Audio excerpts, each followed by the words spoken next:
Pelajaran 22. Hal yang kecil mengandung ilmu mendalam. Baru saja kita membicarakan Guan Bi Zheng, Niu Bi Jie, Wa Yu Lü, Ju Ji Jie. Pakailah topi yang serasi, kancingkan baju dengan rapi, kaos kaki rapi melekat, sepatu rapi terikat. Penampilan seseorang yang bermartabat sangatlah penting. Saat kamu menjunjung tinggi penampilan sendiri, maka orang lain akan lebih maju selangkah menghormatimu. Dan saat cara berpakaian kita sangat aneh, dengan seperti ini bukan hanya dapat membuat orang lain meremehkan kamu, juga kemungkinan akan menyebabkan dampak yang tidak baik. Cara berpakaian kebanyakan tokoh masyarakat sangatlah penting. Bila cara berpakaiannya sangat terbuka, kemungkinan akan menggerakkan suasana seluruh masyarakat yang tidak baik. Sehingga tokoh masyarakat harus berpikir secara hati-hati akan dampak terhadap seluruh masyarakat. Seharusnya harus lebih berhati-hati terhadap perilakunya sendiri. Dan cara berpakaian kita sebagai orang tua juga merupakan contoh bagi pembelajaran anak. Seandainya sebagai ibu cara berpakaiannya terlalu terbuka, sejak kecil anak hanya mendengar dan melihat, maka akan terkontaminasi. Cara berpakaian dia nantinya juga akan lebih terbuka. Seperti ini sangat tidak baik baginya, akan membuat banyak orang memandang rendah padanya, bahkan juga dapat menyebabkan bahaya. Dan cara berpakaian seseorang sungguh dapat berdampak pada keadaan internal. Misalnya, saat berada di luar negeri, ada ketentuan harus mengenakan pakaian formal. Barulah boleh memasuki situasi-situasi penting. Ada sebagian pertunjukan yang lebih besar dan penting juga akan diperlakukan dan diperlukan. Misalnya, kita pergi ke Zhongxin, seharusnya mengenakan pakaian yang bermartabat. Sehingga saat kita sedang melihat acara juga akan lebih fokus.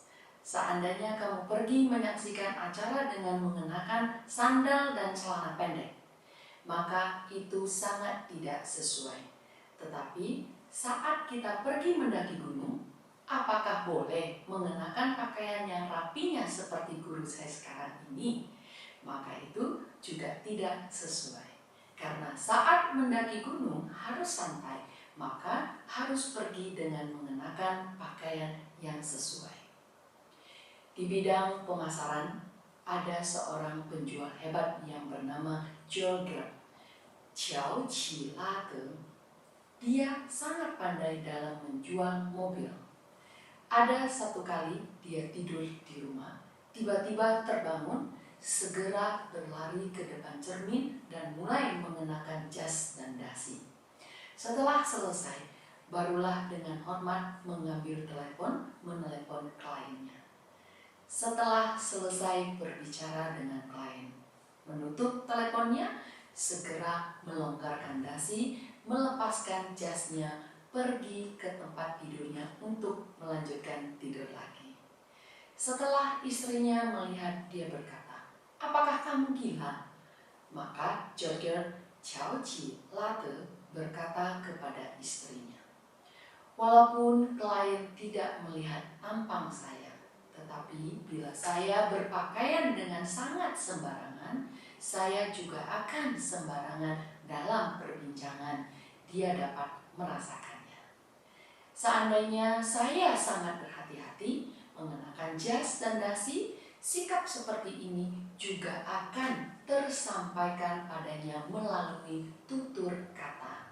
Jadi sebenarnya berpakaian juga akan berdampak pada pemikiran seseorang. Saat kebiasaan ini ditumbuhkan, setiap kali saat berhadapan dengan klien pasti akan selalu hormat. Karena sampai di tempat yang klien tidak terlihat pun dia juga dapat sama hormatnya. Ini disebut yang dikatakan sama dengan yang dilakukan. Banyak sekali mahasiswa yang pergi melamar pekerjaan, seringkali tidak diterima. Guru Yang Shufeng juga pernah bertemu dengan banyak sekali yang sangat memiliki bakat, juga lulusan mahasiswa yang latar belakang pendidikannya cukup baik, bahkan berkelas master, juga tidak dapat menemukan pekerjaan. Kemudian guru yang memberikan petunjuk mengenai pakaiannya, maka sudah dapat menemukan pekerjaan. Sehingga meskipun memiliki bakat yang baik, tetapi saat melamar pekerjaan pakaiannya tidak sesuai, kemungkinan besar kesempatan akan terhalang di luar. Kita lihat kalimat berikutnya. 置官服有定位，勿乱顿，治污秽. Topi dan baju harus diletakkan pada tempat yang ditentukan. Jangan sembarangan diletakkan, akan mengotori pakaian yang lain. Pakaian dan topi, bahkan semua barang yang digunakan dalam kehidupan sehari-hari, semuanya harus diletakkan pada tempat yang ditentukan. Jangan diletakkan sembarangan. Karena 勿乱顿，治污秽. Jangan lepas sembarangan hingga mengotori pakaian. Bila sembarangan diletakkan, barang-barang ini akan sangat cepat kotor. Kamu tidak menyayanginya. Daya tahan hidup barang-barang ini akan berubah menjadi sangat pendek. Dan bila kamu memperlakukannya dengan baik, maka dia dapat digunakan untuk waktu yang sangat lama, yang disebut 爱人者，人恒爱之；爱物者，物恒爱之. Orang yang mencintai orang lain juga akan dicintai. Orang yang menghargai benda juga akan dihargai. Bila kamu setiap hari makan dan minum terlalu banyak, lambung kamu dapat digunakan berapa lama? Kemungkinan 3 atau 40 tahun sudah mengalami pemogokan. Seandainya kamu sangat menghormatinya, waktu makan 3 kali sangatlah tepat. Tidak akan makan terlalu banyak, juga tidak akan membuatnya kelaparan. Lambung juga akan membalas budi kamu dengan baik. Dapat digunakan sangat lama. Dapat dilihat, kita harus menyayangi semua barang. Saat semua barang mempunyai tempat yang tepat, berdampak apa terhadap kehidupan kita? Akan menjadi tertib dan sistematis. Kita lihat anak sekarang ini. Bahkan jangan mengatakan anak yang sekarang.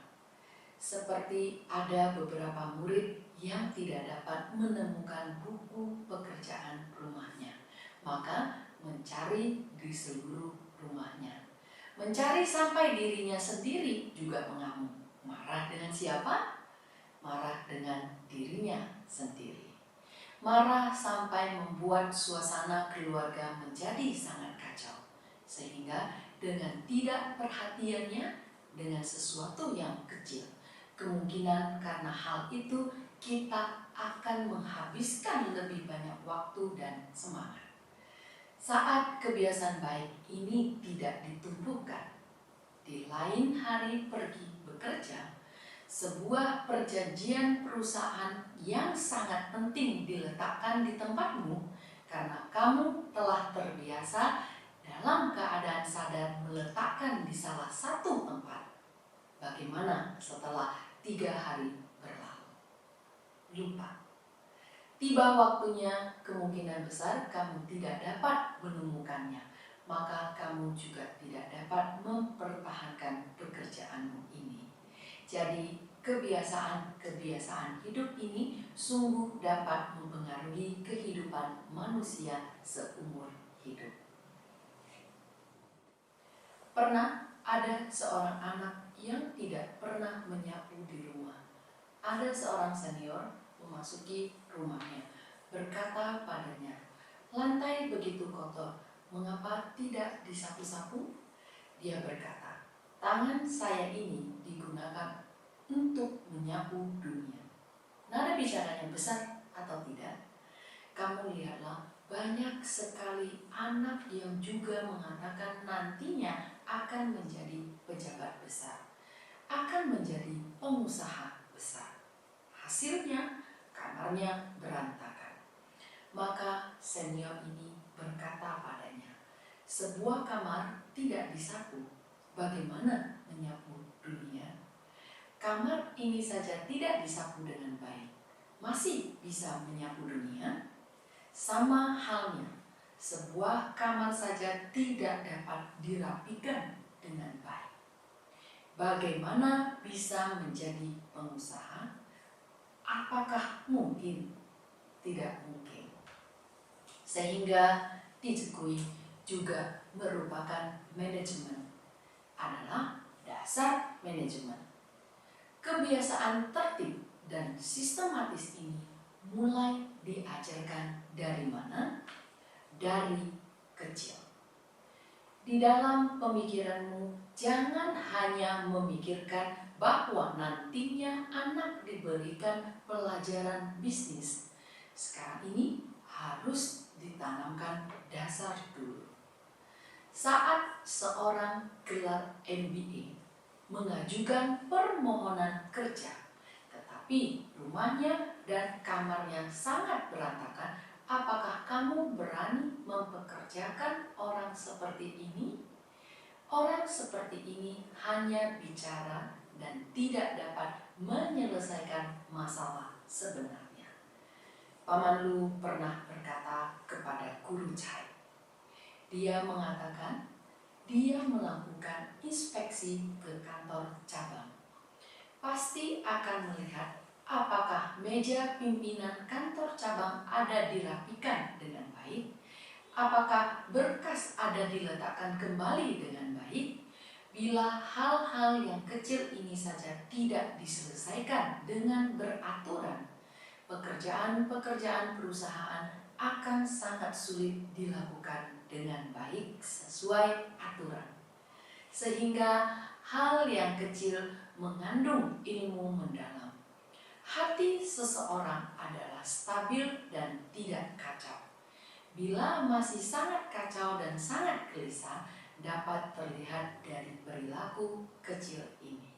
Teman-teman sekalian, kemampuan anak dalam menjadi orang dan melakukan hal pada anak harus dibina sejak kecil. Karena sebagian pengusaha yang sukses memiliki kecerdasan dan mengetahui segalanya. Sekali melihat saja dapat mengetahui tingkat kecakapan anak-anak kamu dalam menjadi orang dan melakukan hal, tidak dapat membohonginya. Banyak sekali orang merasa dengan menggunakan ijazah lulusan sekolah tinggi dan diploma maka dapat menemukan pekerjaan yang sangat baik. Tetapi seandainya dia dalam menjadi manusia dan melakukan hal tidak baik, pasti tidak akan dipekerjakan oleh perusahaan-perusahaan yang sangat unggul ini. Seandainya dipekerjakan, itu juga merupakan pengusaha yang tidak memiliki keahlian. Usahanya juga tidak akan sangat panjang, sehingga demi agar anaknya nanti dapat bekerja di perusahaan yang sangat memiliki prospek, sekarang ini harus membantu anak menanam dasar yang baik. Mengapa Guru Chai memiliki pemahaman yang mendalam seperti ini? karena saat beliau pergi ke Australia, kira-kira dalam beberapa minggu diatur pekerjaan mencuci mangkuk. Harus membersihkan mangkuk yang dimakan oleh sekitar 6 atau 70 orang dan juga beberapa peralatan memasak. Dalam seumur hidup Guru Chai barulah termasuk benar-benar membersihkan mangkuk saat berada di sana. Saat Guru Chai membersihkan mangkuk di sana, tiba-tiba muncul persepsi hidup, yaitu hal yang sebenarnya dilakukan dalam seumur hidup, kamu ingin melarikan diri pun tidak bisa.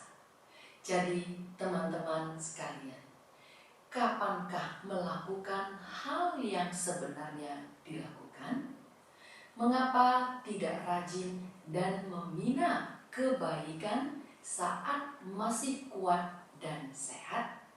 Yang seharusnya dilakukan harus segera dilakukan saat masih muda. Saat muda harus lebih banyak bekerja keras dan berkontribusi. Maka balasan berkeberkatan akan terjadi saat di usia tua. Barulah dapat menikmati kebahagiaan. Seandainya saat di usia muda tidak rajin dan suka berfoya-foya, di usia tua pasti akan sangat menyedihkan. Sehingga Guru Chai juga merasa sangat senang saat membersihkan mangkuk di sana. Suatu hari, Paman Lu datang ke dapur, sebenarnya sudah mau pergi, tiba-tiba berhenti dan berkata kepada Guru Chai, dengan melihat kamu mencuci mangkuk, sudah diketahui bahwa kamu sangat bernasib baik. Kamu lihat, sebuah gerakan mencuci mangkuk sudah dapat kelihatan dasar Guru Chai karena terlihat kikuk. Jadi teman-teman sekalian, dari hal tersebut Guru Chai memahami senior yang benar-benar berkebijaksanaan, kamu tidak akan pernah bisa menyembunyikan sesuatu dari matanya. Sehingga saat anak kamu hormat dan rendah hati pada orang lain, juga sangat rajin dalam bekerja, kamu tidak perlu mengkhawatirkan dirinya nanti tidak ada yang mempromosikannya. Kamu sangat boleh merasa tenang. Dan saat kehidupan seseorang dapat sangat beraturan, dalam keadaan tenang akan sering dapat menumbuhkan kebijaksanaan. Karena saat tenang bagaikan danau yang tenang, tidak ada gelombang, dia dapat mengajak barang yang di sekelilingnya dengan jelas. Pada saat di Australia itu, ada satu kali Guru Chai pergi ke kamar Paman Lu. Kebetulan Paman Lu akan mengambil baju. Di dalam tempat tidur adalah kosong, boleh menyimpan baju. Paman Lu mengangkat papan tempat tidur. Guru Chai melihat susunan baju yang di dalam sama seperti di toko-toko baju, disusun dengan sangat rapi. Dan saat semua barang yang disusun begitu rapinya, semuanya ada tempatnya. Setiap kali berpikir untuk menggunakan sesuatu dapat segera mendapatkannya. Maka setiap saat suasana hati akan sangat tenang. Menyelesaikan masalah akan dapat beraturan.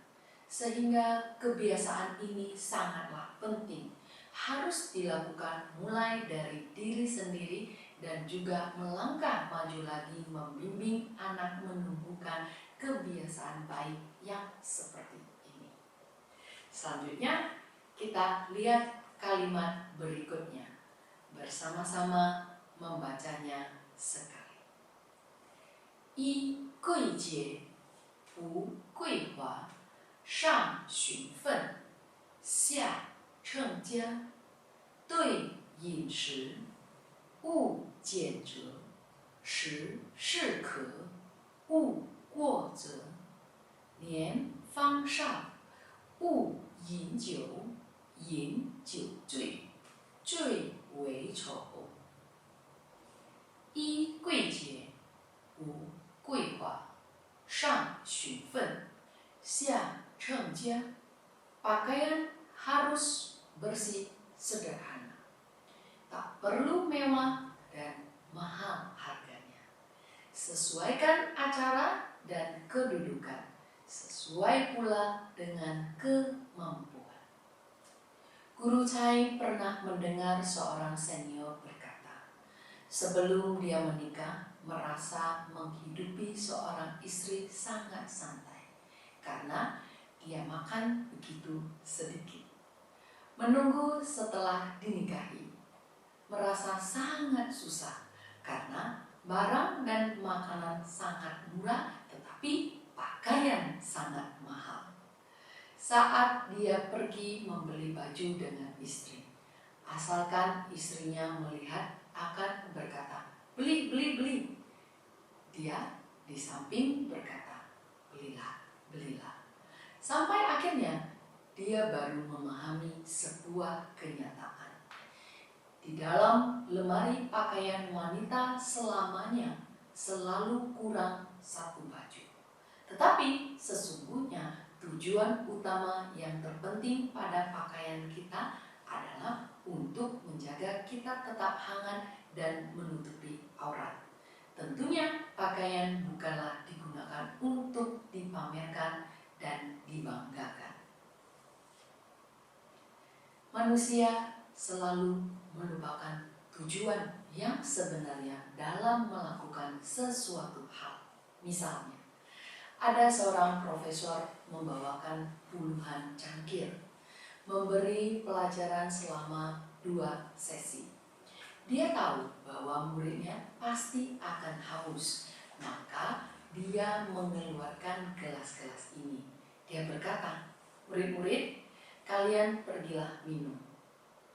Telah mengalami kehausan, sehingga minum air adalah tujuan yang paling penting. Benar tidak? Akhirnya murid-murid berjalan kemari, berlambat-lambat di sana dan tidak pergi mengisi air. Semuanya sedang apa? Memilih gelas yang mana yang lebih cantik. Menghabiskan waktunya di mana? Memilih gelas.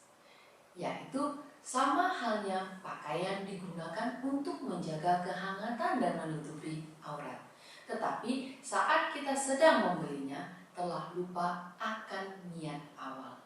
Terkontaminasi dengan kebiasaan menyombongkan diri. Guru Chai juga pernah mendengar ada sekumpulan wanita yang sangat kaya. Mereka bersama-sama melihat pertunjukan baju Paris. Dilihat di televisi.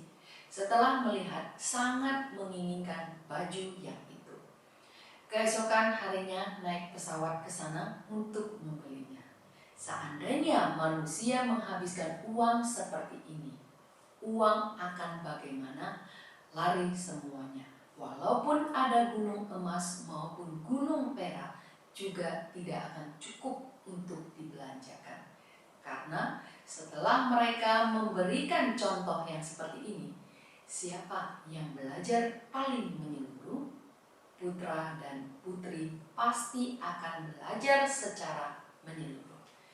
Jadi kekayaan pastinya tidak akan turun ke berapa generasi. Kekayaan tidak turun melebihi 1 generasi. Selanjutnya kita lihat lagi kalimat yang lainnya. 对饮食，勿俭折，时适可，勿过折。Makan dan minum seadanya. Jangan memilih yang enaknya saja. Makanlah secukupnya. Jangan membajir, walau sebutir nasi saja. Terhadap makanan, harus mengejar keseimbangan. Pastinya tidak boleh memilih makanan. bersamaan hanya makan kenyang sebanyak 70 atau 80% saja. Jangan makan kekenyangan, bila tidak akan melukai lambung. Sehingga di dalam makan, kita juga harus ada pengontrolan. Tidak boleh terlalu berlebihan, juga tidak boleh tidak cukup. 病从口入, penyakit berasal dari mulut. Dalam hal makan, kita juga harus ada pertimbangan. Harus makan yang bergizi, jangan makan yang beracun. Kebanyakan orang makan adalah membohongi perut. Makan asal kenyang saja. Kebanyakan makanan mengandung racun dan banyak sekali bahan penyebab kanker. Kemungkinan kita juga tidak mengetahuinya. Kita juga sering mendengar makanan rendah gizi. Apakah kamu ada makan makanan rendah gizi? Perhitungan sekarang ada 10 besar makanan sampah. Apa saja? Mari kita lihat. Tetapi kalian harus ada persiapan di dalam hati. Janganlah setelah dikatakan kamu berkata, saya tidak dapat melanjutkan hidup saya lagi. Semuanya merupakan makanan kesukaan saya. Yang pertama, gorengan. Kebanyakan pasien di dalam rumah sakit sekarang adalah terkena penyakit kardiovaskular. Terlalu banyak memakan makanan gorengan. Mudah membuat darah tersumbat. Stroke dan penyempitan pembuluh nadi ada hubungannya dengan ini. Sehingga harus mengurangi makan makanan gorengan. Seandainya kamu mengatakan tidak makan, dia akan merasa sangat tertekan. Yang kedua, makanan jenis acar. Acar sangatlah asin. Kemungkinan akan menyebabkan kanker hidung dan tenggorokan, akan menyebabkan MA. Sehingga makanan jenis ini juga dikurangi.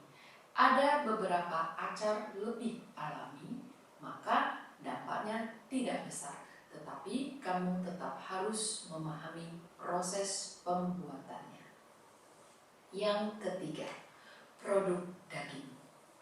Teman-teman, sebuah daging segar yang diletakkan di suhu ruang, berapa lama akan mengalami pembusukan? Kira-kira 3 jam. Tetapi ternyata produk daging dapat diletakkan berapa lama? Ada yang dapat diletakkan selama 3 tahun, ada yang 5 tahun. Kekuatan apa yang menyebabkannya? Menaruh banyak sekali pengawet. Guru saya dengar sekarang pembuatan mumi juga tidak perlu menaruh pengawet lagi. Banyak sekali orang yang setelah meninggal tidak akan busuk karena memakan pengawet-pengawet itu untuk jangka panjang. Di dalam produk daging juga ada mengandung nitrit. Ini adalah salah satu dari 3 bahan yang dapat menyebabkan kanker. Persentase penyebab kanker sekarang ini ada seberapa tinggi? 1/4. Ada data yang terbaru sudah mengalami kemajuan menjadi 1/3. Apakah penyakit kanker adalah undian? Sungguh menyedihkan. Saya terkena kanker. Ada akibat, maka pasti ada sebabnya. Saat kamu sangat memperhatikan makanan dan minuman, suasana hati juga sangat baik. Sering membaca tijekui, tidak melihat kekurangan orang lain, hanya melihat diri sendiri. Dengan seperti ini, maka suasana hati tidak akan buruk seperti ini. Karena melihat kekurangan kita sendiri, maka dengan tekun memperbaikinya, maka kamu akan memiliki sukacita dalam pertumbuhan.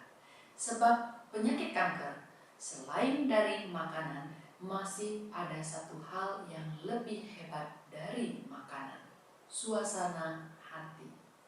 Sehingga harus mengatur hati kita ini dengan baik. Suasana hati baik juga memperhatikan makanan yang dimakan, dijamin kamu akan putus hubungan dengan penyakit kanker. Yang keempat, roti atau kue kering. Kebanyakan roti kering sekarang ini sangat mengikuti selera konsumen. Di dalam roti kering juga dilengkapi banyak sekali kerenyahan. Di dalam ini ada banyak sekali pemanis buatan dan banyak sekali kalori. Kebanyakan makan, gula akan berubah menjadi lemak. Sehingga manusia sekarang ini semakin lama semakin gemuk. Makan makanan manis berasal dari mana? Orang Eropa dan Amerika sangat pandai memakan makanan manis. Sehingga orang gemuk kita dibandingkan dengan mereka sungguh perbandingannya tidak cukup. Mereka kadang-kadang saat naik pesawat harus duduk beberapa tempat duduk. Kelihatannya sangat menyeramkan. Sehingga manusia sungguh jangan memanjakan nafsu keinginannya. Itu akan menyusahkan dirinya sendiri. Kemungkinan juga akan menyusahkan orang dekatnya. Seandainya seorang pria terkena stroke saat di usia muda dan meninggal, itu disebut juga kemalangan manusia. Sehingga hari ini harus menasehati suami agar mempunyai pengontrolan dalam hal makan. Tentunya kamu menasehati suami juga harus membujuk dengan terampil. Sehingga harus menggunakan bakat wanita yang paling besar, yaitu kelembutan. Maka harus memberitahukannya, suamiku, ada kamu. Kehidupan saya penuh dengan warna. Tidak ada kamu, kehidupan saya akan menjadi hitam putih. Kamu lihatlah betapa manisnya putra-putri kita. Kesehatanmu merupakan kebahagiaan keluarga. Suami kamu akan semakin dengar semakin senang. Kamu barulah secara perlahan menyuruh dia berhenti memakan makanan-makanan yang tidak baik. Yang kelima, minuman bersoda. Makanan jenis ini, Guru Chai memiliki kesan mendalam karena beliau adalah korban. Apakah kalian ada melihatnya? Perut orang kurus pasti tidak baik. Dulunya Guru Chai pernah pergi ke acara pernikahan teman. Sayur masih belum datang, beliau sudah kekenyangan minum. Jadi yang seharusnya dimakan tidak dimakan, malah memakan banyak sekali yang seharusnya tidak dimakan. Minuman bersoda bersifat merangsang dan bersifat asam, sehingga dinding lambung diasah sampai menjadi tipis dan koyak. Lambung saat beliau di sekolah menengah pertama sudah mengalami peradangan. Ingatannya masih sangat mendalam. Kakek dan nenek yang membawakan bubur yang dihancurkan untuknya. Jadi lihatlah, seseorang yang tidak sehat sungguh merasa bersalah pada keluarga. Guru Chai memiliki pelajaran yang begitu menyakitkan. Mudah-mudahan anak-anak kita tidak lagi mengulanginya. Pemahaman akan makanan yang benar pada orang tua merupakan kebahagiaan anak seumur hidup. Minuman bersoda ini Guru Chai berikan tambahan lagi. Minuman bersoda jeruk dan lemon yang kalian minum dibuat dari apa? Semuanya dibuat dari minyak tanah. Pastinya bukanlah apel, tentunya bukanlah jeruk. Fenol yang dihasilkan dari pengolahan minyak tanah. Rasanya itu sama seperti jeruk, yang sama dengan kebanyakan buah. Guru Chai pernah membeli barang-barang ini, memperlihatkan lokasi pabrik pembuatan air soda jeruk untuk muridnya. Yang disebut, yang dilihat barulah kenyataan. Harus diperlihatkan kepada murid, barulah mereka akan waspada. Yang keenam adalah mie instan. Kalori mie instan terlalu tinggi dan juga ditambah banyak sekali bahan pengawet, tidak baik terhadap tubuh. Yang ketujuh, makanan kaleng juga mengandung banyak sekali pengawet. Yang kedelapan adalah plum yang diawetkan. Dikatakan bahwa setelah plum yang diawetkan ini dibuat, sampai kecoak dan serangga-serangga ini juga tidak memakannya. Kamu lihatlah, kemampuan pengambilan keputusan mereka lebih baik dibandingkan manusia. Karena kemungkinan setelah dia makan satu akan langsung meninggal dunia. Sehingga secara alami mereka akan merasakan makanan ini terlalu banyak racun sehingga tidak akan memakannya. Yang kesembilan, makanan dingin. Di sini kita mengambil sebuah contoh, mesin yang sedang berputar. Kamu mengambil sebaskom air dingin dan disiram ke arahnya. Kemudian menunggu dia panas lagi, kamu mengambil sebaskom air lagi dan menyiramkannya. Maka mesin ini dapat digunakan berapa lama? Sebenarnya dapat digunakan selama 10 tahun, hasilnya digunakan selama 3 tahun saja sudah harus diganti. Tubuh manusia juga sebuah mesin. Dipertahankan kira-kira pada 37 derajat Celcius. Setiap hari kamu meminum air dingin, kamu akan menghabiskan banyak sekali energi di dalam tubuh kamu, sehingga kualitas tubuhmu akan menurun sedikit demi sedikit. Ini adalah sakit yang menusuk untuk Guru Chai. Dulu saat sekolah juga tidak ada guru yang mengajarinya. Pada zaman Guru Chai di universitas, barulah mulai belajar pengetahuan-pengetahuan ini. Setelah itu, Guru Chai juga benar-benar tidak pernah menyentuhnya lagi. Ini disebut tidak pernah terlambat untuk memperbaiki kesalahan. Sekarang ini, kebanyakan penyakit ginekologi ada hubungannya dengan minum es. Terutama wanita minum es pada saat periode fisiologi. Beberapa hari itu adalah waktu pembuangan racun. Ada banyak sekali racun yang harus dibuang keluar. Akhirnya pada saat ini kamu masih minum es.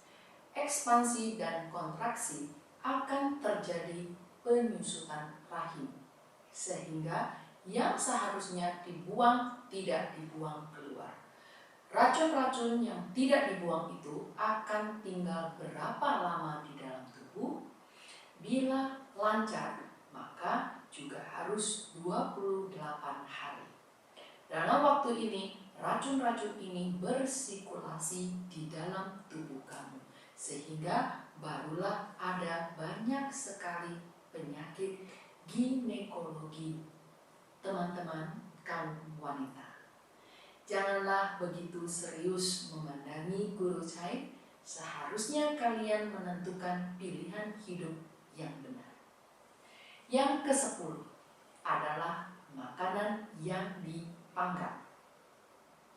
satu paha ayam panggang mengandung racun yang setara dengan 60 batang rokok. Ini adalah hasil statistik. Dalam kandungan makanan yang dipanggang adalah yang pertama dari 3 penyebab kanker. Sehingga memakan makanan-makanan ini sungguh membahayakan tubuh. Kita sudah memahami ada banyak sekali hal yang akan dilakukan. Ingin hidup dengan sangat berharga dan ingin mencapai tujuan ini, terlebih dahulu harus mempunyai tubuh yang sehat. Sehingga saat kamu sungguh tidak dapat menahan diri untuk memakan makanan ini, maka harus terpikir sebuah perkataan dari Wen Tianxiang. Sejak dulu kala, manusia tidak akan dapat hidup kekal. Jadi, haruslah dengan rela dan setia meninggalkan nama baik. Guru saya masih ada banyak sekali hal yang harus dikerjakan, sehingga tidak boleh merusak tubuh. Dengan seperti ini, kemungkinan kamu tidak akan memakannya lagi. Nian Fang Shao Wu Yin Jiu Yin Jiu Zui Zui Wei Chou. Kala usia masih belia, jangan minum arak yang berbahaya. Bila mabuk lupa diri, perbuatan menjadi tidak terpuji. Yang kami katakan mengenai arak ini adalah melukai hati dan lambung. Sehingga anak sejak kecil tentunya tidak boleh terkontaminasi dengan kebiasaan minum arak. Dan minum arak bukan hanya akan melukai diri sendiri, juga akan menyebabkan ancaman bagi nyawa dan kekayaan orang lain. Kebanyakan kecelakaan ada hubungannya dengan apa? Ada hubungannya dengan minum arak. Arak juga dapat bersifat kekacauan, dapat menyebabkan akibat yang tidak dapat terkendali, sehingga harus sejak kecil tidak minum arak. Tentunya, kadang-kadang arak dapat dijadikan sebagai obat, maka ini tidak terlalu bermasalah. Pada beberapa tempat yang sangat dingin, orang-orang akan minum sedikit arak untuk meningkatkan sirkulasi darah. Selain arak, tidak boleh diminum. Makanan-makanan yang membahayakan juga harus dijauhkan. Misalnya, rokok juga tidak boleh dihisap. Melukai tubuh dan juga bukan hanya melukai tubuh sendiri, juga dapat membahayakan kesehatan orang lain. Seorang perokok masih belum terkena kanker paru-paru. Istri dan anaknya terkena kanker paru-paru terlebih dahulu. Apakah ada kemungkinan? Ada. Yang dihirupnya masih bisa dimuntahkan. Yang dihirup orang-orang dekatnya ini tidak dapat dimuntahkan. Sehingga sebenarnya kehidupan yang kita lewati ini adalah kehidupan kelompok. Perilaku seseorang pasti akan dapat mempengaruhi orang banyak. Sebenarnya yang kita inginkan adalah dampak yang baik. Ataukah dampak yang buruk? Manusia harus bertekad. Tentunya harus bertekad untuk menumbuhkan dampak yang baik. Ada satu kali guru saya naik pengangkutan umum di Haikou. Melihat ada satu orang yang merokok di sana. Bagaimana? Walaupun guru saya berada di tempat asing, tidak ada satupun orang yang dekat, tetapi juga harus memiliki rasa keadilan. Maka guru saya berjalan ke sana dan meminta dia untuk tidak merokok. Sebenarnya mereka tidak pernah mempelajari Di Zi Gui, You Xin Fei, Ming Wei E. Namun bila sengaja berbuat salah, itulah dia kejahatan. Sudah jelas di pengangkutan umum tertulis dilarang merokok. Tetapi seandainya guru Chai berjalan ke sana dan berkata padanya, "Tuan, apakah kamu buta huruf?" Maka kemungkinan guru Chai akan dalam bahaya. Sehingga guru Chai berjalan ke sana dan berkata padanya, "Tuan, maaf, saya ada asma. Bolehkah tidak merokok?" Kemungkinan tuan itu belum pernah bertemu dengan orang yang menasehatinya agar tidak merokok. Dalam sesaat tidak tahu bagaimana baiknya. Kemudian guru Chai melihat dia ada sedikit amarah. Guru Chai tetap menjaga kerukunan terhadapnya. Secara perlahan memalingkan wajahnya. Meneruskan naik mobil, guru Chai mempercayai. Ren zhi chu, xing ben shan. Sifat dasar manusia pada awalnya adalah baik. Sehingga guru Chai mulai menggunakan kesungguhan hatinya dan membantu dia memohon, berharap akar kebaikannya muncul, tidak merokok lagi. Akhirnya setelah beberapa saat, guru Chai menghirup sedikit udara, tidak ada aroma lagi.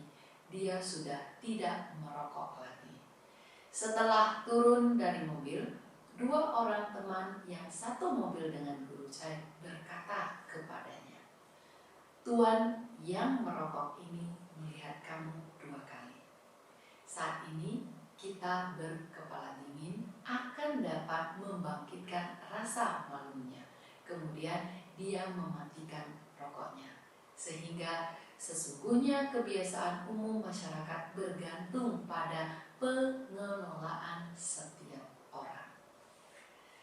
Salah seorang guru di Chongqing setelah mendengar kasus ini, dia juga sangat bertekad menasehati orang lain agar tidak merokok. Suatu hari dia naik pengangkutan umum, melihat ada satu orang yang merokok, juga segera pergi ke sana dan berkata padanya, "Tuan, saya ada asma." Ini disebut keterampilan. Meminta dia agar tidak merokok. Tuan itu segera mematikan rokoknya. Akhirnya baru saja dia duduk, tiba-tiba ada orang kedua lagi yang mengambil rokoknya. Dia pergi ke sana lagi untuk menasehatinya. Orang itu juga mematikannya. Sebenarnya sudah akan duduk. Tiba-tiba naik beberapa orang. Orang ketiga mengambil rokoknya lagi. Dia berpikir dalam hati, apakah Tuhan mau menguji apakah saya memiliki keteguhan hati yang bersungguh-sungguh? Maka dia berlari ke sana untuk menyuruh orang itu agar tidak merokok. Menunggu orang yang keempat mengambil rokoknya, orang yang pertama berkata, "Jangan merokok lagi. Kita memiliki ketetapan hati, barulah dapat menyadarkan rasa mementingkan kepentingan umum orang lain, sehingga jangan meremehkan kekuatan sendiri." Selanjutnya kita lihat kalimat berikutnya. Bu chung rong, li duan zheng, yi shen yuan, bai gong jing, wu jian yu, wu bi yu, wu ji ju, wu yao bi. Yang terpenting dari kalimat ini adalah mengajari seseorang dalam berdiri dan duduk harus ada etika. Leluhur kita juga menggunakan sebuah perumpamaan yang sangat baik, memberikan kita penyadaran yang sangat baik yang disebut li ru song, wo ru gong, xing ru feng, zuo ru zhong. Berdiri bagaikan pohon pinus, tidur bagaikan busur, berjalan bagaikan angin, duduk bagaikan jam. Sebenarnya kebiasaan yang seperti ini adalah mengikuti kealamian. Paling baik terhadap tubuh karena berdiri bagaikan pohon pinus sehingga tulang belakangmu sangat lurus. Barulah tidak akan menyebabkan skoliosis.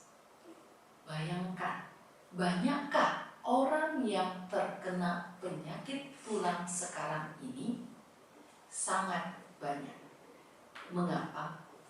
Semuanya akan mengetahuinya bila ada kesempatan bisa pergi ke terminal untuk melihat-lihat. Sebarisan orang yang sedang berbaris di sana dan bersiap-siap naik mobil, bagaimana cara berdiri setiap orang. Lebih banyak yang miring di satu sisi. Kebanyakan anak muda sekarang ini sepertinya bertulang lemas.